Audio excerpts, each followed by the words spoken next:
اعوذ باللہ من الشیطان الرجیم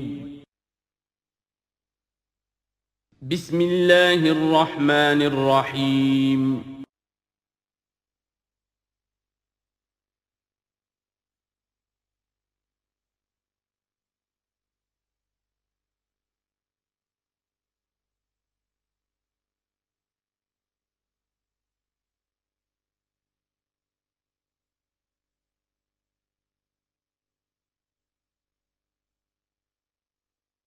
اعوذ باللہ من الشیطان الرجیم بسم اللہ الرحمن الرحیم الذین ينفقون اموالهم باللیل والنہار سرا وعلانیۃ فلہم اجرہم عند ربہم ولا خوف علیہم ولا هم یحزنون الذین یأکلون الربا لا یقومون الا کما یقوم الذی یتخبطہ الشیطان من المس ذلک بأنہم قالوا انما البیع مثل الربا وأحل اللہ البیع وحرم الربا فمن جاءه موعظة من ربه فانتهى فله ما سلف وأمره إلى الله ومن عاد فأولئك أصحاب النار هم فيها خالدون صدق الله العظيم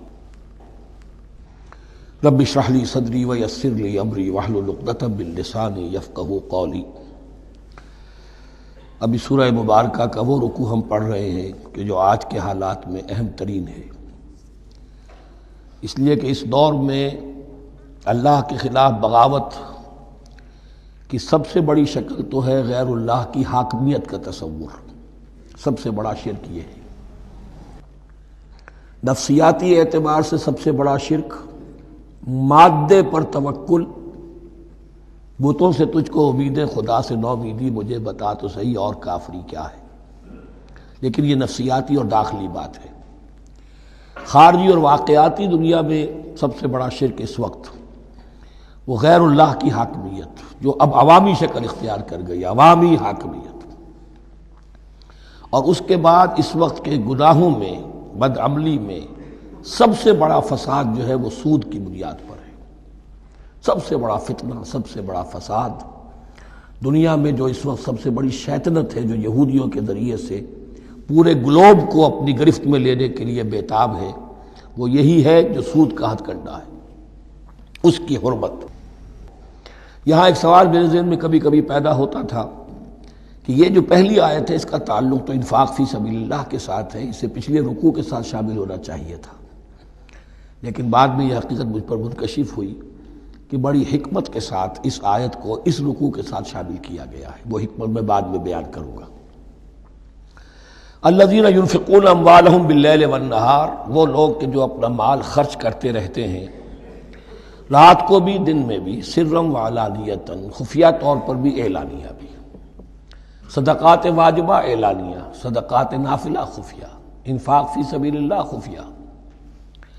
فلہم اجرہم عند ربہم ولا خوف علیہم ولا هم یحزنون، ان کے لیے ان کا اجر محفوظ ہے ان کے رب کے پاس، نہ ان پر کوئی خوف طاری ہوگا اور نہ ہی وہ کسی حزن سے دوچار ہوں گے۔ الذین یاکلون الربا، اب ربا کا مسئلہ شروع ہو رہا ہے، جو سود کھاتے ہیں۔ وجہ کیا ہے؟ اصل مسئلہ ہے اس سرپلس ویلیو کا۔ آپ کا کوئی شغل ہے، آپ کی ملازمت ہے، آپ کما رہے ہیں، آپ کا خرچ پورا ہو رہا ہے، کچھ بچت بھی ہو رہی ہے۔ اب اس بچت کا اصل مصرف کیا ہے؟ یسألونک ماذا ينفقون قل العفو۔ اصل راستہ تو یہ ہے کہ اس کو دے دو اللہ کی راہ میں، یا محتاجوں کو یا اللہ کے دین کو۔ لیکن اب جو سود خورانہ ذہنیت ہے وہ یہ کہ اس بچت کو بھی مزید کمائی کا ذریعہ بناؤ، یہ سود خورانہ ذہنیت ہے۔ لہذا اصل میں سود خوری انفاق کا کی ضد ہے، اور یہ عقدہ مجھ پر کھلا جبکہ القرآن یفسر بعضہ بعضا، اس اصول کے تحت جب سورہ روم کی آیات کا میں نے مطالعہ کیا، وہاں یہی شکل آپ کو نظر آئے گی کہ ان دونوں کو مقابلے میں لایا گیا ہے، اللہ کی رضا جوئی کے لیے انفاق اور ربا، سود پر رقم دینا۔ وما آتیتم من ربا لیربو فی اموال الناس فلا یربو عند اللہ، جو کچھ تم دیتے ہو سود پر کہ وہ بڑھے لوگوں کے مال میں، محنت وہ کر رہا ہے اور آپ اس کی کمائی میں سے آپ وصول کر رہے ہیں اپنے اس سرمایہ کی وجہ سے۔ تو یہ گویا کہ آپ کا مال اس کے مال میں اس کی محنت سے بڑھ رہا ہے۔ الذی ما آتیتم من ربا لیربو فی اموال الناس فلا یربو عند اللہ، اللہ کے ہاں بڑھوتری نہیں ہوتی.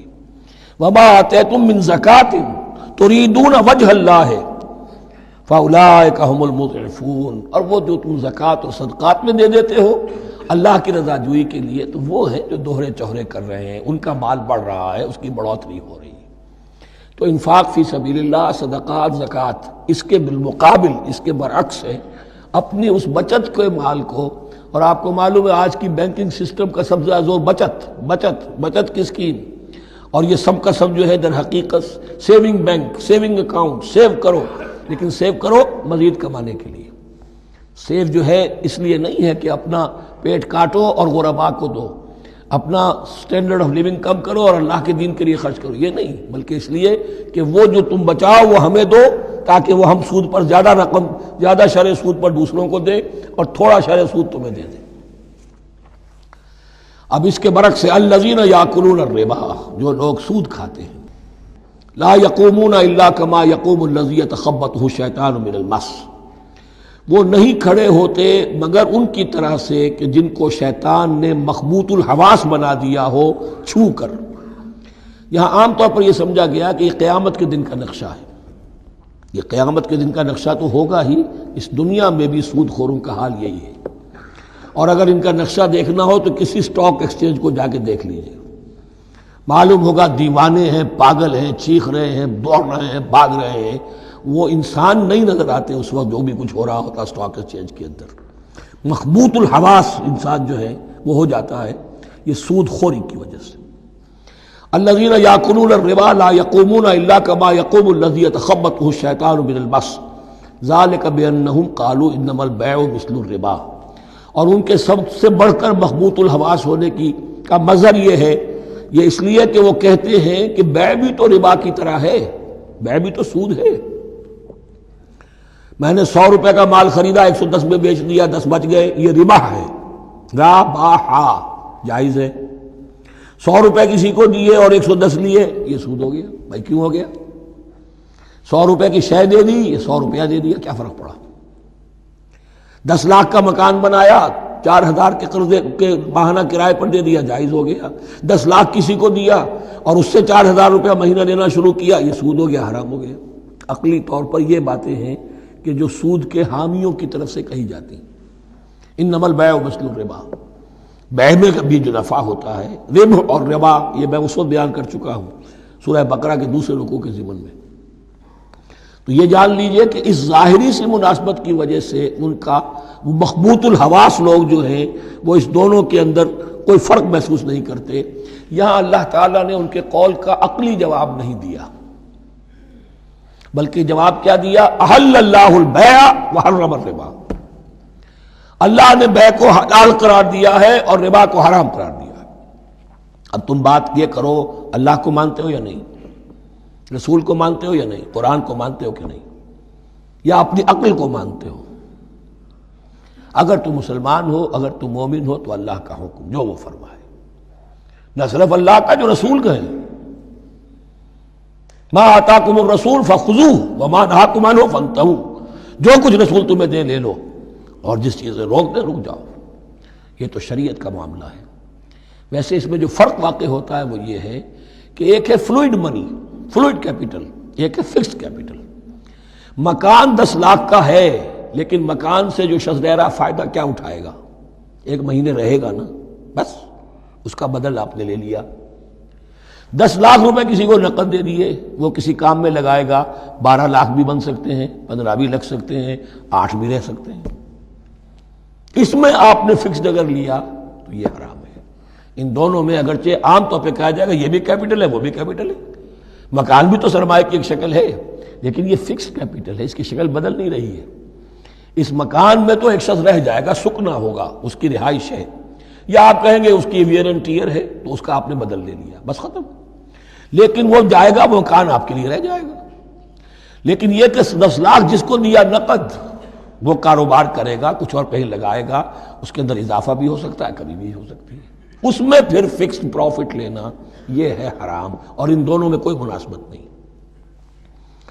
لیکن اللہ تعالیٰ نے یہ جواب نہیں دیا. جواب دیا احل اللہ البیع وحرم الربا فمن جاءہ موعظۃ من ربہ فانتہی فلہ ما سلف، تو جس شخص کے پاس اس کے رب کی طرف سے یہ نصیحت پہنچ گئی اور وہ باز آ گیا، رک گیا، فلہ ما سلف، تو جو کچھ پہلے وہ لے چکا ہے وہ اس کا ہے، وہ اس سے واپس نہیں لیا جائے گا، حساب کتاب نہیں کیا جائے گا کہ تم اتنا سود کھا چکے ہو واپس کرو۔ لیکن اس کا یہ مطلب بھی نہیں کہ اس کا کوئی گناہ ان پر نہیں ہوگا، وَأَمْرُهُ إِلَى اللَّهِ، اللہ کے حوالے رہے گا، معلق رہے گا، اللہ چاہے گا تو معاف بھی کر دے گا اور اللہ چاہے گا تو پچھلے سود کے اوپر بھی اس کی سرزنش ہوگی۔ أَمْرُهُ إِلَى اللَّهِ وَمَنْ عَادَ، لیکن اس نصیحت کے آنے کے بعد بھی جس نے دوبارہ یہ حرکت کی فَأُولَٰئِكَ أَصْحَابُ النَّارِ هُمْ فِيهَا خَالِدُونَ، تو یہ جہنمی ہے اور اس میں ہمیشہ ہمیشہ رہے گا۔ يَمْحَقُ اللَّهُ الرِّبَا وَيُرْبِي الصَّدَقَاتِ، اللہ تعالیٰ ربا کو مٹاتا ہے، دباتا ہے۔ اور ہمارے زمانے میں شیخ محمود احمد مرحوم نے ایک کتاب لکھی ہے مین اینڈ منی، اس میں ثابت کیا ہے جہاں جو یہ سود کا معاملہ چلتا ہے تین چیزیں ساتھ ساتھ بڑھتی چلی جاتی ہیں، جتنا سود بڑھے گا ان امپلائمنٹ بڑھے گی، انفلیشن بڑھے گی، نتیجے میں انٹرسٹ ریٹ بڑھے گا، جیسے انٹرسٹ ریٹ بڑھے گا ان امپلائمنٹ مزید ہوگی، انفلیشن زیادہ ہوگی، اٹس اے ویشس سرکل، اور اسی کے نتیجے میں تباہی ہو جاتی ہے، چھپی رہتی ہے وہ تباہی۔ وہ تو ایک ہی وقت میں بینک کرپٹ ہوگا، کوئی بینک، بڑے بڑے بینک جو ہیں دیوالے نکلیں گے، ابھی جو کوریا کا حشر ہو رہا ہے اور جو اس سے پہلے روس کا ہو چکا ہے، یہ سارا جو ہے یہ یوں سمجھیے شیش محل کی طرح ہے، اس میں تو ایک پتھر پڑے گا تو ٹکڑے ہو جائیں گے۔ وَمَنْ عَادَ فَأُولَٰئِكَ أَصْحَابُ النَّارِ هُمْ فِيهَا خَالِدُونَ يَمْحَقُ اللَّهُ الرِّبَا وَيُرْبِي الصَّدَقَاتِ، اللہ تعالیٰ پالتا ہے، صدقات کو پالتا ہے، بڑھاتا ہے اللہ کے ہاں۔ وہ آیت میں سنا چکا ہوں آپ کو، سورہ روم کی 39ویں آیت ہے یہ، وَمَا آتَيْتُم مِّن رِّبًا لِّيَرْبُوَ فِي أَمْوَالِ النَّاسِ فَلَا يَرْبُو عِندَ اللَّهِ وَمَا آتَيْتُم مِّن زَكَاةٍ تُرِيدُونَ وَجْهَ اللَّهِ فَأُولَٰئِكَ هُمُ الْمُضْعِفُونَ واللہ لا یحب کل کفار اثیم، اور اللہ کو ہرگز پسند نہیں ہے وہ سب کہ جو ناشکرے ہیں اور گناہ گار ہیں۔ ان الذین آمنوا وعملوا الصالحات واقاموا الصلاۃ وآتوا الزکاۃ لہم اجرہم عند ربہم ولا خوف علیہم ولا هم یحزنون، ہاں جو لوگ ایمان لائیں اور نیک عمل کریں، نیک عمل میں ظاہر بات ہے جو شے حرام ہے اس کا چھوڑ دینا بھی لازم ہے، اور نماز قائم رکھیں، زکوٰۃ ادا کریں، ان کے لیے ان کا اجر محفوظ ہے ان کے رب کے پاس، ولا خوف علیہم ولا هم یحزنون۔ یا ایھا الذین آمنوا اتقوا اللہ وذروا ما بقی من الربا، اے ایمان والو اللہ کا تقوی اختیار کرو اور چھوڑ دو جو رہ گیا ہے سود میں سے۔ آج فیصلہ کر لو کہ جو بھی کچھ تم نے کسی کو قرض دیا تھا اب اس کا سود چھوڑو۔ یا ایھا الذین آمنوا اتقوا اللہ وذروا ما بقی من الربا ان کنتم مؤمنین، اگر تم مومن ہو۔ فَإِن لَمْ تَفْعَلُوا، اور اگر تم نے ایسا نہ کیا، باز نہ آئے، فَاعْذَنُوا، تو کان کھول کر سن لو، بِحَرْبٍ مِّنَ اللَّهِ وَرَسُولِهِ، اللہ اور اس کے رسول کی طرف سے اعلان جنگ، یہ الٹیمیٹم ہے اگر باز نہیں آتے سود سے۔ دیکھیے کسی اور گناہ پر یہ بات نہیں آئی، اللہ اور اس کے رسول کی طرف سے اعلان جنگ۔ وَإِن تُبْتُمْ فَلَكُمْ رُءُوسُ أَمْوَالِكُمْ، اگر تم توبہ کرو تو تمہارے جو اصل راس المال ہیں وہ تمہیں لوٹا دیے جائیں گے۔ سود چھوڑ دو، راس المال واپس لے لو۔ لا تظلمون ولا تظلمون، نہ تم ظلم کرو سود لے کر اور نہ تم پر ظلم کیا جائے کہ تمہارا راس المال بھی دبا دیا جائے۔ لا تظلمون ولا تظلمون۔ وَإِن كَانَ ذُو عُسْرَةٍ، اور اگر تمہارا جو مقروض ہے وہ تنگی میں ہے، وہ تنگ دستی میں ہے، فَنَظِرَةٌ إِلَىٰ مَيْسَرَةٍ، تو انہیں انتظار کرو، پھر اسے مہلت دو کہ اس کے ہاں کشادگی پیدا ہو جائے، آسانی سے وہ آپ کی رقم، آپ کا قرض واپس کر سکے۔ لیکن اس سے بھی آگے وَأَن تَصَدَّقُوا خَيْرٌ لَكُمْ، تم صدقہ ہی کر دو۔ تمہارا بھائی غریب تھا، اس کو تم نے قرض دیا تھا، کچھ سود لے کر کھا بھی چکے ہو، اب جو ہے سود، اب تو باقی سود کو تو چھوڑا ہی ہے، اگر وہ راس المال بھی بخش دو اس کو، یہ انفاق ہو جائے گا، یہ قرض حسنہ اللہ کو ہو جائے گا، یہ تمہارا جو ہے ذخیرہ آخرت بن جائے گا۔ تو یوں سمجھیے کہ جو بھی جو ہے جس کو سرپلس ویلیو میں نے کہا تھا اسلامی معیشت کے اندر، جو بچت ہے آپ کی، اس بچت کا سب سے اونچا مصرف کیا ہے؟ صدقہ دے دو، انفاق کر دو۔ اس سے کم تر کیا ہے؟ قرض حسنہ، قرض دے دو کسی کو تاکہ وہ اپنی ضرورت چلا لے، اس کا کاروبار رکا ہوا تھا وہ چل پڑے گا اور تمہیں پھر وہ اپنی اصل رقم واپس کر دے گا. یہ قرض حسنہ اس سے کم تر درجہ ہے. تیسرا درجہ ایک اور بھی ہے جو جائز تو ہے مکروہ، پسندیدہ نہیں ہے. تم زیادہ ہی خسیس ہو، چلو مزاربت پر دے دو، اور مزاربت یہ ہے کہ رقم تمہاری کام وہ کرے گا. اگر بچت ہو جائے تو تم بھی لے لینا، اگر نقصان ہو جائے تو کوئی تاوان نہیں لے سکتے اس سے. یہ ہے مزاربت. اس کے بعد اگر تم کہو کہ میں دے رہا ہوں، مجھے اتنے % تو بہرحال تم نے دینا ہی دینا ہے، اس سے بڑھ کر حرام شے کوئی نہیں.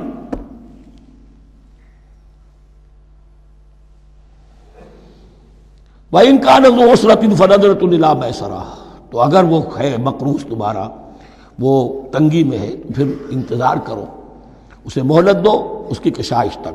وَأَن تَصَدَّقُوا خَيْرٌ لَكُمْ، اور اگر تم صدقہ ہی کر دو، خیرات کر دو، دے دو، بخش دو، وہ تمہارے لیے بہتر ہوگا. ان کنتم تعلمون، اگر تم جانتے ہو، اگر وہ حکمت تمہارے اندر آ گئی ہے، اگر تم اولو الالباب ہو، اگر تم سمجھدار ہو، تو جو کچھ تمہیں بچت اس سے ہوگی، جو اللہ کے ہاں اجر و ثواب ملے گا، وہ تمہیں یہ رقم واپس لے کر جو ہے اس سے کیا مل جائے گا. وَاتَّقُوا يَوْمًا تُرْجَعُونَ فِيهِ إِلَى اللَّهِ، یہ آیت آخری آیت ہے قرآن کی نزول کے اعتبار سے. آیت ڈرو اس دن سے، تو دیکھیے وہی آیت یاد کیجئے. وَاتَّقُوا يَوْمًا لَا تَجْزِي نَفْسٌ عَن نَفْسٍ شَيْئًا وَلَا يُقْبَلُ مِنْهَا شَفَاعَةٌ وَلَا يُؤْخَذُ مِنْهَا عَدْلٌ وَلَا هُمْ يُنصَرُونَ. وَاتَّقُوا يَوْمًا لَا تَجْزِي نَفْسٌ عَن نَفْسٍ شَيْئًا وَلَا يُقْبَلُ مِنْهَا عَدْلٌ وَلَا تَنفَعُهَا شَفَاعَةٌ وَلَا هُمْ يُنصَرُونَ. وَاتَّقُوا يَوْمًا تُرْجَعُونَ فِيهِ إِلَى اللَّهِ، ڈرو اس دن سے جس دن کے لوٹا دیے جاؤ گے تم اللہ کی طرف. ثم توفى كل نفس ما كسبت، پھر ہر جان کو پورا پورا دے دیا جائے گا جو کمائی اس نے کی ہوگی. وهم لا يظلمون، اور ان پر کوئی ظلم نہیں ہوگا. اب یہ قرآن مجید کی طویل ترین آیت آ رہی ہے، آیت دین. کوئی قرض کا معاملہ ہے، کوئی قرض کا معاملہ ہے کہ آپ نے کسی کو قرض دیا، یا کوئی کاروباری معاملہ ہے، اشتراک ہے جس میں کہ جو بھی ہوگا بعد میں نتائج نکلیں گے. ان سب کے بارے میں حکم ہے کہ لکھ لیا کرو. ہم کیا کرتے ہیں قرض دیتے ہوئے، اب دوست ہے، بھائی ہے، عزیز ہے، کیا لکھوانا، اس سے کیا کہے گا، اعتماد نہیں ہے. کاروبار شروع ہو گیا، زبانی باتیں کر لی، اس کے بعد رو رہے ہیں، چیخ رہے ہیں، چلا رہے ہیں. یا ایھا الذین آمنوا اذا تداینتم بدین الی اجل مسمى فاکتبوہ، اے اہل ایمان جب بھی تم کوئی معاملہ کرو قرض کا ایک وقت معین تک کے لیے، ایک تو وقت معین ہونا چاہیے، یہ قرض دے رہے ہیں کب واپس ہوگا. فاکتبوہ، تو اس کو لکھ لیا کرو. یہ فعل امر ہے، الامر للوجوب، واجب ہے یہ. وَلْيَكْتُبْ بَيْنَكُمْ كَاتِبٌ بِالْعَدْلِ، اور چاہیے کہ کوئی لکھنے والا تمہارے مابین عدل کے ساتھ، لکھنے والا کوئی ڈنڈی نہ مار جائے، انہیں بھی چاہیے کہ وہ صحیح صحیح لکھے. وَلَا يَأْبَ كَاتِبٌ أَن يَكْتُبَ كَمَا عَلَّمَهُ اللَّهُ فَلْيَكْتُبْ، اور کسی بھی شخص کو جسے اللہ نے سکھایا ہوا ہے کتابت لکھنے کا کام، تو اس کو انکار نہیں کرنا چاہیے لکھنے سے. اللہ نے اسے یہ علم دیا ہے، اسے چاہیے کہ لکھنے، اس لیے کہ اس معاشرے میں پڑھے لکھے لوگ تو بہت کم ہوتے تھے. اب بھی یہ ہوتا ہے، عرائض نویس وغیرہ ہوتے ہیں، وثیقہ نویس ہوتے ہیں، پیسے دے کے ان کو جو لکھواتے ہیں. لیکن اگر کوئی وثیقہ نویس جو ہے بے ایمانی کرے اور لکھنے میں کوئی کمی کر جائے تو جو جس کے اوپر ذمہ داری ہے اسے نقصان پہنچ جائے گا. وَلْيَكْتُبْ بَيْنَكُمْ كَاتِبٌ بِالْعَدْلِ، اور چاہیے کہ لکھنے والا تمہارے مابین انصاف کے ساتھ لکھے. وَلَا يَأْبَ كَاتِبٌ أَن يَكْتُبَ كَمَا عَلَّمَهُ اللَّهُ فَلْيَكْتُبْ، اور نہ انکار کرے کوئی لکھنے والا اس سے کہ وہ لکھے جیسے اللہ نے اسے سکھایا ہے تو لکھنا چاہیے. وَلْيُمْلِلِ الَّذِي عَلَيْهِ الْحَقُّ، لکھتے وقت املا وہ کرائے جس کے ذمے رقم آ رہی ہے، جس پر حق آ رہا ہے. علیہ الحق، وہ لکھوائے. جس کا مال ہے وہ نہ لکھوائے، جس پر ذمہ داری آ رہی ہے وہ لکھوائے کہ میں کیا ذمہ داری لے رہا ہوں. وَلْيَتَّقِ اللَّهَ رَبَّهُ، اور اللہ سے ڈرتا رہے اپنے رب سے. وَلَا يَبْخَسْ مِنْهُ شَيْئًا، اور لکھوانے میں اس میں سے کوئی شے کم نہ کر دے.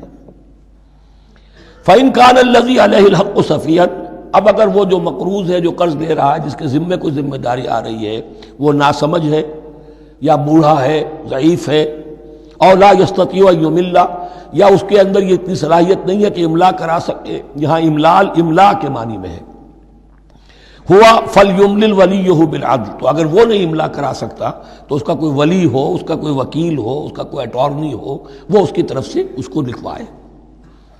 واستشہدوا شہیدین من رجالکم، یہ ایک آیت چل رہی ہے ابھی، پورے رکوع کے اوپر ایک آیت پھیلی ہوئی ہے، سوائے آخر میں تھوڑا سا حصہ دوسری آیت آئے گی۔ واستشہدوا شہیدین من رجالکم، اور گواہ بنا لیا کرو دو اپنے مردوں میں سے، فإن لم یکونا رجلین، اور اگر دو مرد دستیاب نہ ہو، فرجل وامرأتان، تو ایک مرد اور دو عورتیں، ممن ترضون من الشہداء، اور وہ بھی دونوں کے نزدیک مقبول ہوں شہداء، کہ ہاں دونوں کو اعتماد ہے ان پر۔ اب یہ جو سوال آ گیا کہ ایک مرد کی جگہ دو عورتیں، دو مرد یا پھر ایک مرد کا ہونا تو لازم ہو گیا، محض عورت کی گواہی نہیں چلے گی، لیکن اس کا آیا مسئلہ ہر قسم کے معاملے کا ہے یا قرض اور مالی معاملات میں وثیقہ نویسی کا، یہ ایک علیحدہ مسئلہ ہے، یہ تو باتیں پھر فقہا کے ہاں تفصیل سے ملتی ہیں، لیکن یہ مسئلہ موجود ہے کہ دو مرد، اور اگر دو مرد دستیاب نہ ہو تو ایک مرد اور دو عورتیں، تو سوال تو پیدا ہو گیا کہ کیا عورت کی گواہی عادی ہے؟ ان تضل احداہما فتذکر احداہما الاخری، مبادا ان میں سے کوئی ایک بھول جائے تو یاد کرا دے دوسری۔ عقلی سوال پیدا ہو گیا، کیا مرد نہیں بھول سکتا؟ کیا جواب ہے اس کا؟ جواب یہ ہے کہ واقعتاً اللہ تعالیٰ نے عورت کے اندر نسیان کا مادہ زیادہ رکھا ہے۔ الا یعلم من خلق وہو اللطیف الخبیر، کیا وہی نہ جانے گا جس نے پیدا کیا ہے؟ اس نے پیدا کیا ہے، وہ جانتا ہے۔ نسیان کا مادہ کیوں زیادہ رکھا یہ بھی سمجھ لیجیے، عقلی بات ہے، منطقی بات ہے۔ She has to play the role of number 2، اسے مرد کے تابع رہنا ہے، جو نمبر 2 ہوتا ہے اس کے اوپر اس کے کبھی احساسات کے اوپر، کبھی جذبات کے اوپر کوئی نہ کوئی کوفت، کوئی قدورت آتی ہے، اور اس میں اللہ تعالیٰ نے ان کا سیفٹی والو رکھا ہوا، بھول جانا، اگر بھولنا نہ ہو، یاد بازی عذاب ہے یا رب، چھین لے مجھ سے حافظہ میرا، یہ نسیان جو ہے یہ بھی ایک بہت بڑی نعمت ہے، ورنہ تو کوئی صدمہ دل سے اتری نا، کوئی غصہ کبھی ختم ہوئی نا، تو بھولنے کا معاملہ یہ سیفٹی ویلو اللہ نے عورت میں زیادہ رکھا ہے، اس لیے کہ اسے مرد کے تابع ہو کر رہنا ہے، اور جب تابع ہو کر رہنا ہے تو اسے زیادہ اس کے احساسات پہ، جذبات پر زیادہ مواقع آئیں گے کہ اس کو کچھ زک پہنچے، اس کے لیے یہ سیفٹی ویلو کے نسیان ہے، یہ زیادہ رکھ دیا گیا ہے۔